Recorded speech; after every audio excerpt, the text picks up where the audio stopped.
Talk about interest rates. A bit of backpedalling from the RBA governor, the Reserve Bank governor, Michelle Bullock, not really wanting to blame this on government spending, but surely the massive amounts of government spending, the poor efforts to rein it in, have to be a factor in what's happening to our economy.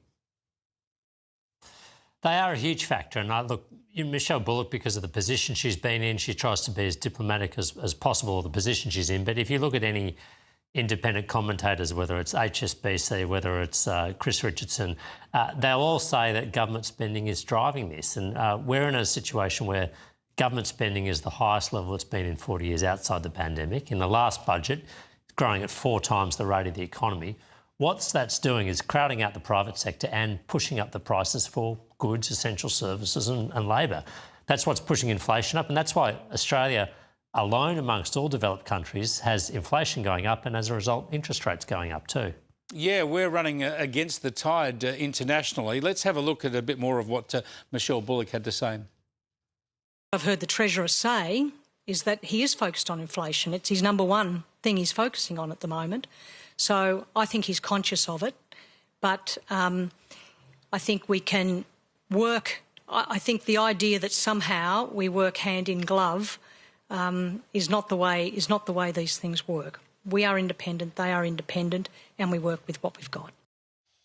Yeah, well, independence being the key word there, but more worrying were the words from Michelle Bullock that she expects inflation to keep going up in the next couple of months, that it'll top 4% in June. Surely that suggests we will have more interest rate rises.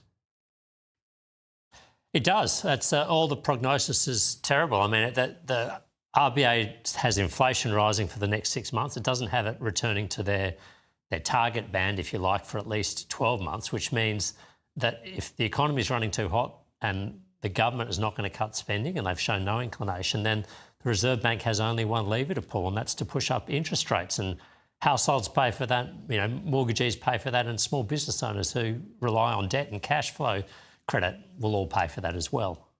Well, when it came to dealing with these issues in the Parliament today, both Anthony Albanese and Jim Chalmers just kept deflecting onto a divided, dysfunctional opposition. Now, that's not going to help them run the economy, but it's a bit of a distraction, a pleasant distraction for them politically at the moment. How quickly can the coalition be put back together? David Littleproud and Susan Lee seem to be at loggerheads. Look, to be honest with you, Chris, I don't know if it can be put back together. I don't know if it will be put back together. I'd like to see it put back together, but it needs to be on the basis of, a functional set of arrangements that works in the interests of both parties. So those discussions are still ongoing. I believe that, a discussion was had last night. A proposal was put to the Nationals today, which they've rejected. Let's see if they come back with anything to us. But so look, you would in the oppose meantime, the former Nationals shadow cabinet ministers. You would oppose them coming straight back into the shadow cabinet. You want them to serve a penance of at least 6 months. Look, I'm not going to say on any individual term I support this and I don't. But I think it's important that if we get back together, it has to be on the basis that one party room cannot override a decision of the shadow cabinet and cannot override a decision of the joint party room. That's always been the way the coalition has worked. And we can't have a situation where it's coalition-a-la-carte, where you just take what you want from the menu and you turn back other things. Yes. If we're going to work as a team together, we need to, there's no a la carte menu. It's an important point, and coalition a la carte is a great way to express it.